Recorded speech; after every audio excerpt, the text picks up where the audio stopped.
from a kilometer away. And when you and I are talking here in this room, it's making little vibrations on the glass. And the laser can pick up those vibrations, translate that back into audible speech, and record a conversation in a room from as much as a kilometer away. I mean, really stealthy stuff. Is any of this illegal? No, I mean, a lot of it is not illegal. In fact, most of the firms that are in this business, sat down with me and talked to me about it and said, we go out of our way to make sure we're following the law. We hire the best lawyers in the business.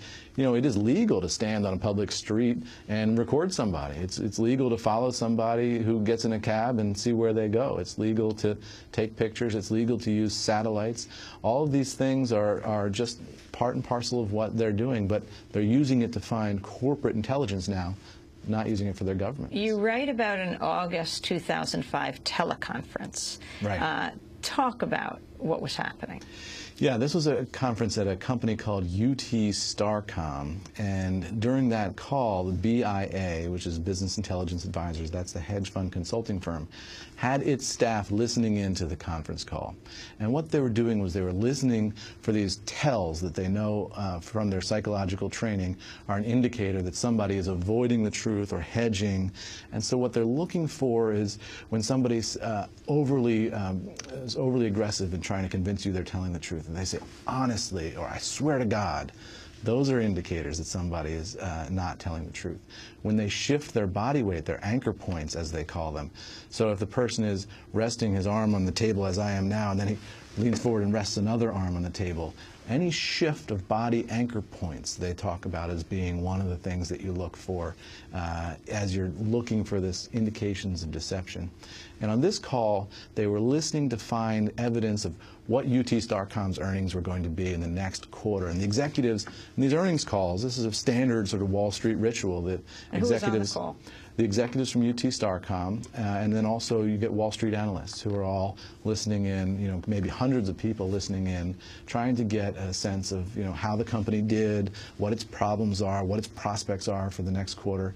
And they're trying to make a simple decision. They're trying to decide, am I going to buy this stock and bet that it's going up, or am I going to short it and bet that it's going down?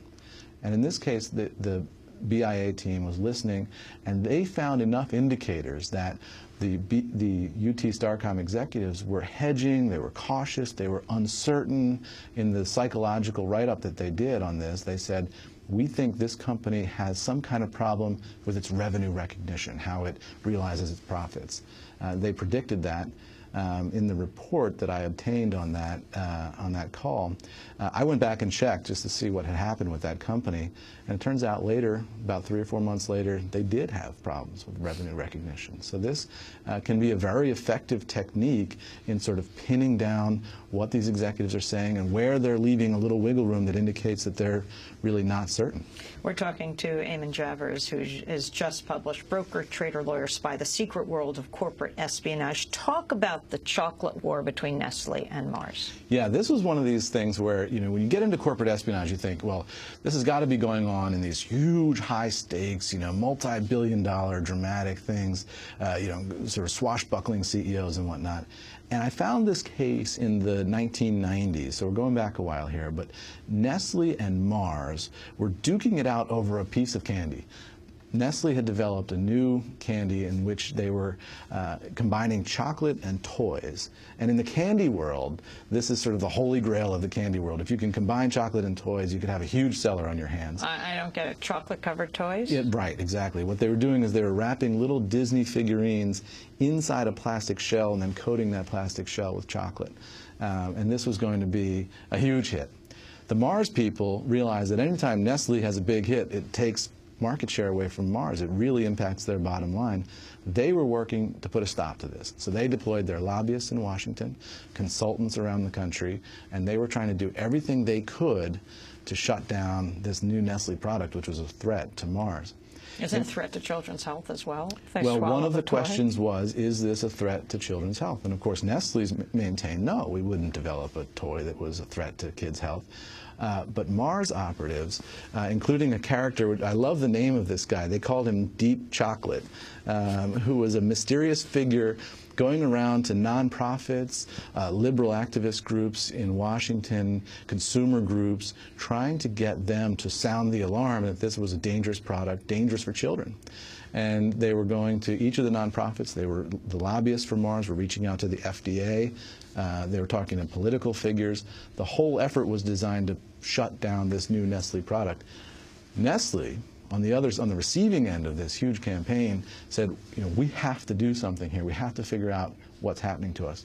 They hired a PR firm, which in turn hired a spy firm, a firm that was located in Maryland, just outside of Washington, D.C., that had been founded by a number of veterans of the U.S. Secret Service. And what this spy firm did is the subject of the chapter in Chocolate Wars. And basically, they put the Mars executives under surveillance. They were going through the dumpsters at Mars headquarters to look for documents, to see what kind of data they might be able to pull. They pulled the phone records of the consultants. They were desperate to figure out the identity of this mysterious deep chocolate who was going around causing them problems in Washington.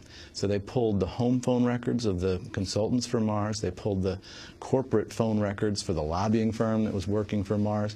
And when the Mars executives went down to the eastern shore of Maryland to have a corporate retreat in a little sailing village at a hotel, the Secret Service veterans and the other corporate spies at this firm put them all under surveillance. They sat at the dinner tables next to the Mars executives, listening to overhear their conversations. They sat at the bar when the Mars guys went for a beer after work. They sat at the bar next to them and listened to their conversations. They paid the janitorial staff at that hotel for the trash from the Mars executives' hotel rooms and went through that looking for documents, receipts, anything they could get that would tell them what this Mars effort was all about. We're talking to Eamon Javers. We only have a minute, and we're going to bring people part 2 of this discussion. But very quickly, the history of corporate spying, while it has been going on in the past with the level of technology today, right. Talk about why this is such a danger today. Well, what amazed me in going through the history of this is, I sort of think of corporate spying and government spying as totally different things. But when you look at the history, going back to the Pinkertons in the 1850s and 60s, on up through the 20th century, corporate and government spying have really been flip sides of the same coin for a long time. The individual spies rotate in and out of both worlds fairly frequently and have for 100 years or more. And the firms themselves work both for the government sometimes and for the private clients sometimes. In one case, I found there's a spy satellite, that the U.S. government uses that's being used both by U.S. intelligence agencies and by corporate clients. Same spy satellite. Well, we'll bring people part 2 soon. Broker, trader, lawyer, spy, the secret world of corporate espionage. Eamon Javers is the author. He writes for Politico. He's a reporter there on the White House and the economy. That does it for today's show. Democracy Now! Is produced by Mike Berkshire, for the producer, Armata, Angela Comet, Steve Martinez, Nicole Salazar, Honey Massoud, Robbie Karen, Mike DeFilippo, Peter Curries, Miguel Noguera, engineers. Special thanks to Becca Staley, Julie Crosby, Nick Gilla, Hugh Gran, Samantha Sambly, Jessel Noor. I'm Amy Goodman. Thanks for joining us. This is democracynow.org.